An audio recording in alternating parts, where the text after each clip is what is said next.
गुरुजी, रजस्वला होने से कैसे भोग लगाऊं? घर में पति हैं जो भोग को अर्पण नहीं करते। उस टाइम में सोचती हूँ कि भोग लगाऊं या नहीं, पर नहीं लगाऊं तो फिर कैसे भोजन करूं? कृपया समाधान करें। देखो भाई, कर्मकांड के हिसाब से नहीं लगाना चाहिए, लेकिन जो प्रेम का रास्ता सबसे अलग होता है।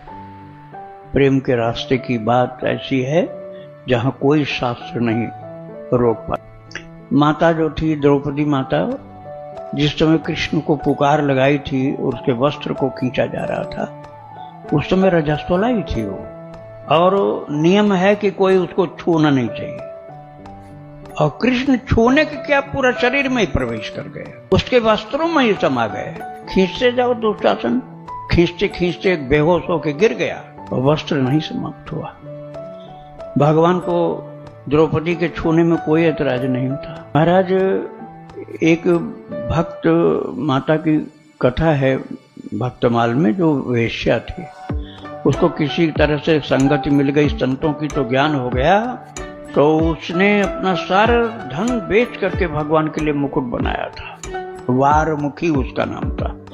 उस वेश्या का नाम था वारमुखी, दक्षिण भारत की थी वो, और सारी दौलत लगा करके अपनी बहुत कीमती मुकुट बनवाया भगवान के लिए, क्योंकि भगवान ने स्वप्न में कहा था ये कि तुम अपना उद्धार चाहते हो तो ये तरीका है, सारी दौलत जितनी है तुम्हारे पास सब खूब कीमती मुकुट बनाओ, तो अपने हाथ से पहनाना, मैं पहनूंगा।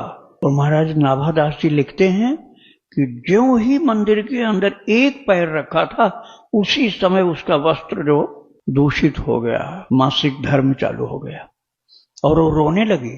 अपना कदम पीछे खींच लिया उसने। पुजारी ने कहा, अब आगे क्यों नहीं बढ़ रही हो?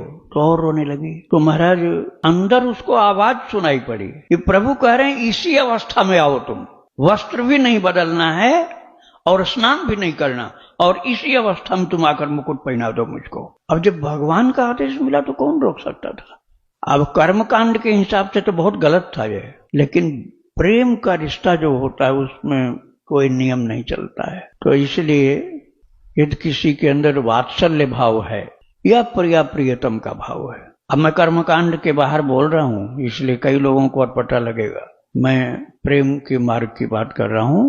यदि किसी को प्रिया प्रियतम का भाव है या वात्सल्य भाव है, तो हर अवस्था में भगवान को भोजन बनाओ और खिलाओ अपने हाथ से। और यदि प्रेम नहीं है, केवल कर्मकांड में ही हो, तब तो आपको उसने दिन बचाना पड़ेगा। श्री राधे राधे।